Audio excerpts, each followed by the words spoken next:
സുഹൃത്തുക്കളെ, ഞാനിപ്പോൾ വയനാട്ടിലെ ചീരാൽ എന്ന് പറഞ്ഞ സ്ഥലത്താണുള്ളത്. ചീരാൽ സെബാസ്റ്റ്യൻ ചേട്ടൻ്റെ വീട്ടിലാണുള്ളത്.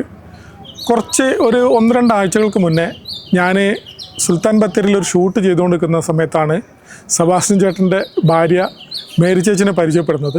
അന്ന് ചേച്ചി എന്നോട് പറഞ്ഞു, ചേച്ചീൻ്റെ വീട്ടിൽ കുറച്ച് പൂക്കളുണ്ട്, ഒന്ന് വന്ന് കാണണം എന്ന് പറഞ്ഞു. പിന്നീട് ഞാൻ പല പ്രാവശ്യമായിട്ട് ചേച്ചിയായിട്ട് ഫോണിലൂടെ സംസാരിക്കുകയും ഇന്ന് ഞങ്ങൾ ഡേറ്റ് ഫിക്സ് ചെയ്തു. അങ്ങനെ ആണ് ഇവിടേക്ക് വരുന്നത്, ചീരാലിലേക്ക് വരുന്നത്. ഇവിടെ വന്ന് നോക്കുമ്പം ഒരു പൂക്കളുടെ പറുദീസ എന്ന് പറഞ്ഞാൽ അത് വെറൈറ്റി പൂക്കളാണ്, ഓർക്കിഡുകൾ. ഏകദേശം 200ഓളം ചെടിച്ചട്ടികളിൽ വളരെ ഭംഗിയായിട്ട് തൂക്കിയിട്ടിട്ടും ചട്ടിയിൽ വളർത്തിയിട്ടും ഒക്കെ നമുക്ക് കാണാം. അതിമനോഹരമായ ആ വീഡിയോയിലേക്കാണ് ഇന്ന് നമ്മൾ പോകുന്നത്. ഓർക്കിഡേസിയ കുടുംബത്തിൽപ്പെട്ടതാണ് ഓർക്കിഡ്. മരവാഴ എന്ന് മലയാളത്തിൽ പേരുള്ള ഓർക്കിഡ് ഒരു അതിസസ്യമാണ്. 800 ജനസുകളുള്ള ഓർക്കിഡ് ഏഷ്യ, ദക്ഷിണാമേരിക്ക മുതലായ സ്ഥലങ്ങളിൽ കണ്ടുവരുന്നു. സുഗന്ധവിളയായ വാനില ഈ കുടുംബത്തിലെ ഒരംഗമാണ്. പല നിറങ്ങളിലും ആകൃതിയിലും കാണപ്പെടുന്ന ഇതിൻ്റെ പൂക്കൾ മനോഹരവും താരതമ്യേന കൂടുതൽ ദിവസം കൊഴിയാതെ നിൽക്കുന്നതുമാണ്. ഇക്കാരണങ്ങളാൽ ലോകമെമ്പാടുമുള്ള പുഷ്പപ്രേമികളുടെ ഇടയിൽ ഏറ്റവും സ്വീകാര്യതയുള്ള ചെടികളിലെ പ്രമുഖ സ്ഥാനം തന്നെ ഓർക്കിഡിന് ഉണ്ട്. ഏറ്റവും കൂടുതൽ അംഗങ്ങളുള്ള സസ്യകുടുംബമാണ് ഓർക്കിഡേസി അഥവാ ഓർക്കിഡ് കുടുംബം. ശാസ്ത്രീയ നാമം ഓർക്കിഡേസി. 880 ജനസുകളിലായി 25,000-ഓളം സ്പീഷീസുകൾ ഇതിൽ അടങ്ങിയിരിക്കുന്നു. ഗ്രീക്ക് ഭാഷയിൽ വൃക്ഷണങ്ങൾ എന്നർത്ഥം വരുന്ന ഓർക്കിസ് എന്ന പദത്തിൽ നിന്നാണ് ഓർക്കിഡ് എന്ന പേർ രൂപപ്പെട്ടത്. പുരാതന ഗ്രീക്ക് ചരിത്രകാരനായ തിയോഫ്രാസ്റ്റസ് 370-285 BC തൻ്റെ ചെടികളെക്കുറിച്ചുള്ള പുസ്തകത്തിൽ വൃക്ഷണങ്ങൾക്ക് സമാനമായ വേരുകളുള്ള ചെടിയെക്കുറിച്ച് പരാമർശിക്കുകയുണ്ടായി. ഈ പരാമർശമാണ് ഓർക്കിഡിന് ആ പേർ സിദ്ധിക്കാൻ കാരണമായത്. പല ഓർക്കിഡുകളുടെയും ജന്മദേശം കിഴക്കൻ ഹിമാലയം, ആസാം, ഡാർജിലിംഗ് കുന്നുകൾ, ദക്ഷിണേന്ത്യയിലെ കൊടൈക്കനാൽ പോലെയുള്ള ഉയർന്ന പ്രദേശങ്ങളാണ്. Sri Lanka, Java, Borneo, Hawaii, Thailand, ദക്ഷിണാഫ്രിക്ക എന്നിങ്ങനെയുള്ള ഉഷ്ണമേഖലാ പ്രദേശങ്ങളും ഇവയുടെ ജന്മഭൂമിയാണ്. ചെറിയ തടിക്കഷ്ണങ്ങളിലോ കെട്ടിത്തൂക്കിയിരിക്കുന്ന ചെറിയ ചട്ടികളിലും ഓർക്കിഡുകൾ വളർത്താറുണ്ട്. ചട്ടിയുടെ വശങ്ങളിൽ വായു കടക്കുന്നതിനും നീർവാർച്ചയ്ക്കും സുഷിരങ്ങൾ ഉണ്ടായിരിക്കണം. ചട്ടിയിൽ നിറയ്ക്കുന്ന മിശ്രിതത്തിൽ ഇഷ്ടികയുടെ ചെറിയ കഷ്ണങ്ങൾ, ചകിരി, കരിക്കഷ്ണങ്ങൾ എന്നിവ ഉണ്ടായിരിക്കണം. മാർച്ച്, ഏപ്രിൽ മാസങ്ങളിലാണ് ഇവ പുഷ്പിക്കുന്നത്. ഓർക്കിഡുകൾ കൂടെ നനയ്ക്കുകയും ഈർപ്പമുള്ള സാഹചര്യങ്ങളിൽ സൂക്ഷിച്ച് തണുപ്പിച്ച് നിലനിർത്തേണ്ടതുമാണ്.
ഞാൻ ഓർക്കിഡിൻ്റെ ചെടി ആദ്യമായിട്ട് നടാൻ തുടങ്ങുമ്പോൾ ഒരു 7 വർഷമായി.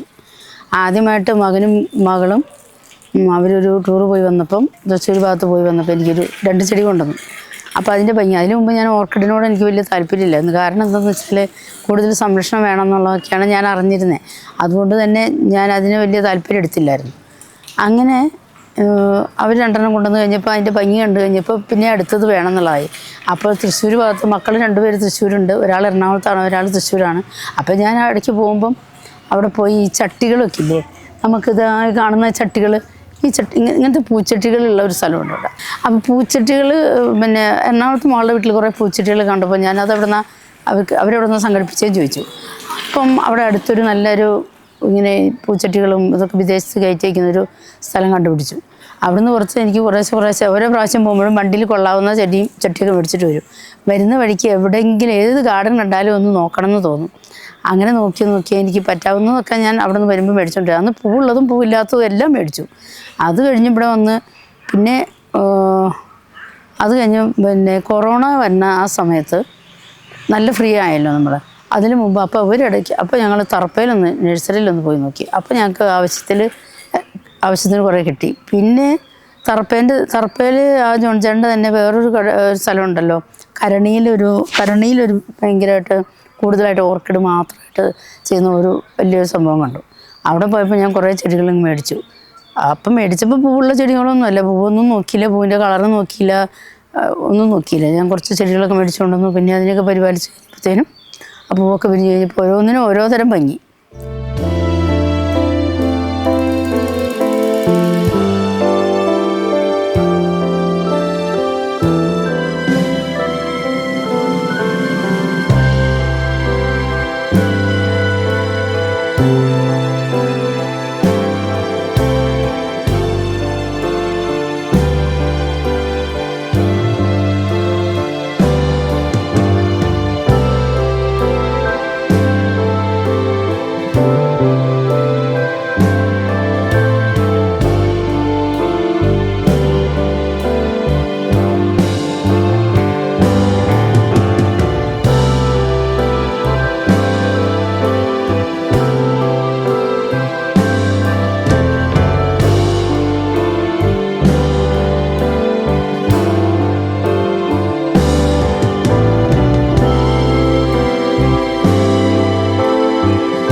പിന്നെ എനിക്ക് ഓർക്കിഡിന് വേണ്ടിയിട്ട് കൂടുതലായിട്ട് സെൻറ്റ് മാത്യൂസ് ഭവനിൽ ഒരു ബ്രദർ ഉണ്ടായിരുന്നു. ആ ബ്രദറിൻ്റെ അടുത്ത് കുറച്ചധികം ഓർക്കിഡുകൾ ഉണ്ടായിരുന്നു. ഇപ്പോൾ അവിടെ ഇല്ല. ആ ബ്രദർ ഇവിടെ സ്ഥലം മാറി കഴിഞ്ഞപ്പോൾ പിന്നെ അതിനെ നോക്കാൻ ആളില്ലാതായപ്പം അതങ്ങനെ ഇല്ലാതായിപ്പോയി. ആ ബ്രദർ ഭയങ്കര ഓർക്കിഡിനോട്. അപ്പോൾ ഓർക്കിഡ് എങ്ങനെയാണ് നടണ്ടേന്നുള്ളതൊക്കെ എന്നോട് ബ്രദർ പറഞ്ഞു തന്നു. ഓടിൻ്റെ കഷ്ണം, കരിക്കട്ട, മണ്ണ്, പിന്നെ ചുട്ട ഇഷ്ടികേൻ്റെ കഷ്ണം, കുറച്ച് ചകിരി, അങ്ങനെയൊക്കെ വെച്ചിട്ട് വേണം. ആദ്യമൊക്കെ ഞാൻ ചകിരി അങ്ങനെ തന്നെ വെട്ടിമുറിച്ചിട്ട് വെച്ചു. പക്ഷേ ആ ചകിരീൻ്റെ കറ കളഞ്ഞിട്ട് വേണം വെക്കണം എന്നുള്ളത് പിന്നീടാണ് ഞാൻ മനസ്സിലായത്. ആദ്യം വെച്ചതൊക്കെ എൻ്റെ അങ്ങനെ അങ്ങ് ആ ചെടികളൊക്കെ നാശമായിപ്പോയി, നശിച്ചുപോയി. അത് കഴിഞ്ഞപ്പോഴാണ് ബ്രദർ എനിക്ക് ഇതെല്ലാം പറഞ്ഞു തന്നു കഴിഞ്ഞപ്പോൾ ഞാൻ അതുപോലെ നന്നായിട്ട് ചെയ്തു കഴിഞ്ഞപ്പോൾ ചെയ്തു. അത് കഴിഞ്ഞ് കുഞ്ഞു കുഞ്ഞു ചെടികളൊക്കെ വെച്ച് കുറച്ച് കഴിഞ്ഞപ്പോൾ ഈ ചെടീനെ പുതിയ ചെടി എങ്ങനെയാണ് ഉണ്ടാക്കുന്നത് എന്നുള്ളത് ബ്രദർ പറഞ്ഞു. ആ തണ്ട് മുറിച്ച് വെച്ചിട്ട് നമ്മളിങ്ങനെ നല്ല തണലുള്ള ഒരു സ്ഥലത്ത് പിന്നെ ഇങ്ങനെ 2 തലയും കെട്ടിയിട്ട് അതിങ്ങനെ തൂക്കിയിട്ട് കഴിയുമ്പോൾ 1 വർഷം കഴിയുമ്പോഴായിരിക്കും അതിൽ മുളയൊക്കെ വരുന്നത്. ആ മുള വരുമ്പോൾ അതിൻ്റെ മുറിച്ചിട്ട് ഫംഗസ് കീടനാശിനി അതിൽ തേച്ച് അതിനെ നമ്മൾ ഇതിൽ വെച്ച് നട്ടുപിടിപ്പിച്ചു. അപ്പോൾ ചെറിയ ചെടികളായിരുന്നു. അപ്പോൾ ഞാനൊരു ദിവസം എന്ത് ചെയ്തു, കുറച്ച് പലതരം വളങ്ങൾ, രാസവളവും ചാണകവും പിന്നെ അതുപോലെ വേപ്പ് പിണ്ണാക്ക് അങ്ങനെയുള്ള കുറച്ച് വളങ്ങളൊക്കെ എടുത്തിട്ട് കിഴി കെട്ടി, ചെറിയ കിഴികൾ കെട്ടിയിട്ട് അതിൽ വെച്ചു. ഓരോ ചട്ടിയിലും വെച്ചു. അങ്ങനെ വന്നു കഴിഞ്ഞപ്പോൾ അത് പെട്ടെന്ന് തന്നെ വളർന്നു, ചെടികൾ വളർന്നു. എല്ലാ ദിവസവും നനയ്ക്കും, രാവിലെയും വൈകുന്നേരം നനയ്ക്കും. അപ്പം ബ്രദർ പറഞ്ഞു ഇതിൻ്റെ ഇലയിലേക്കൂടിയൊക്കെ നനച്ചെങ്കിലേ ഇതിന് ഇതുള്ളൂ, അധികം വെള്ളം അതിൽ നിൽക്കില്ലല്ലോ. ഇതിൻ്റെ ചെടിയുടെ ചട്ടിയിലേക്ക് മുഴുവൻ ഇതായതുകൊണ്ട് അതിൽ വെള്ളം നിൽക്കുന്ന ഒരു സംഭവമില്ല. അതുകൊണ്ട് ഞങ്ങൾ അങ്ങനെയൊക്കെ നനച്ചു. അങ്ങനെ ആ ചെടി നന്നായിട്ടുണ്ടായി. പിന്നെ എല്ലാ തരത്തിലും പോകുമ്പോൾ ഞാൻ മനസ്സിൽ പ്രതീക്ഷിക്കാത്ത ചെടികൾ പോലും ഉണ്ടായി. പിന്നെ ബ്രദറിൻ്റെ അടുത്ത് കുറച്ച് കളക്ഷൻ കിട്ടി, ഒരു വെറൈറ്റികളൊക്കെ പിന്നെ സെൻറ്റ് മാത്യൂസ് ഭവനിൽ നിന്നാണ് എനിക്ക് കിട്ടിയത്.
പിന്നെ കൊറോണ സമയത്ത് കുറച്ച് ഒഴിവുള്ള സമയങ്ങൾ കൂടുതലുണ്ടായല്ലോ, നമുക്ക് വലിയ ജോലികളൊന്നും ഇല്ലാത്തതുകൊണ്ട് കൊറോണ സമയത്ത് കുറച്ച് കൂടുതൽ ഇതിനെ പരിപാലിക്കാനൊക്കെ പറ്റി.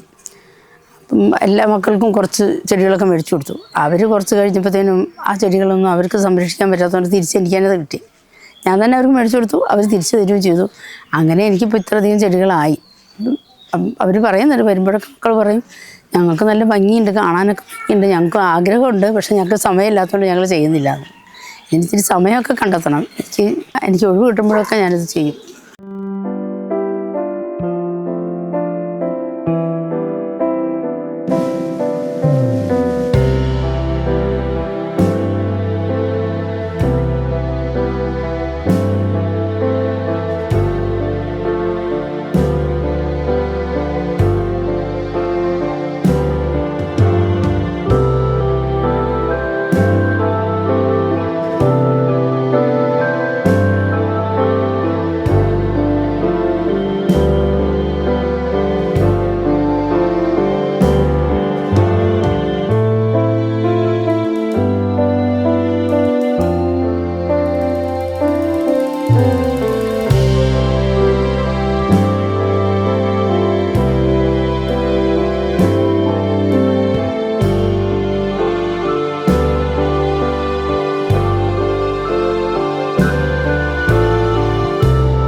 കുറച്ച് ഇലച്ചെടികളൊക്കെ ഉണ്ട്. അത് പിന്നെ മകളുടെ ഒരു കവിയുടെ ഒരു പ്രത്യേക സെലക്ഷനാണ്. അതവൾ പ്രത്യേക താല്പര്യമൊക്കെ ഇലച്ചെടികളോടാണ്.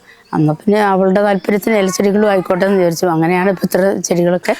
അത് പിന്നെ എനിക്ക് കൊച്ചു കൊച്ചു ചെടികളോട് പണ്ടേ ഇഷ്ടമുള്ളതുകൊണ്ട് ഞാനതല്ല. പിന്നെ താമര ഇതെല്ലാം വെച്ചിരുന്നു. പക്ഷേ അതെല്ലാം ബ്രദർ എന്നെ പഠിപ്പിച്ചു തന്നു. പക്ഷേ ഈ വർഷം മഴക്കാലം തീരാത്തതുകൊണ്ട് അതിന് പുതിയതായിട്ട് സംരക്ഷിക്കാൻ പറ്റിയിട്ടില്ല.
സുഹൃത്തുക്കളെ, അപ്പോൾ നമ്മൾ അതിമനോഹരമായ ഓർക്കിഡിൻ്റെ കളക്ഷൻ കണ്ടു കഴിഞ്ഞു. എന്ത് രസത്തിലാണ് ഇവിടെ അടുക്കി വെച്ചുള്ളത് നോക്ക്. സമയത്തിൻ്റെ പരിമിതികൾ എല്ലാവർക്കും ഉണ്ടാവും. പക്ഷേ ആ പരിമിതിനെ ഇതേപോലെ ഒഴിവു സമയങ്ങളൊക്കെ കണ്ടെത്തി പരിപാലിപ്പിക്കുമ്പോഴാണ് ആ പരിമിതിയൊക്കെ മറ്റുള്ളവർക്കും കൂടി ഒരു കാഴ്ചസുഖം നൽകുക. ആ കാഴ്ചസുഖം നമ്മൾ ഓൾറെഡി കണ്ടു കഴിഞ്ഞു. അടുത്ത മനോഹരമായ ഒരു വീഡിയോ ആയിട്ട് വരുന്നവരെ നന്ദി, നമസ്കാരം.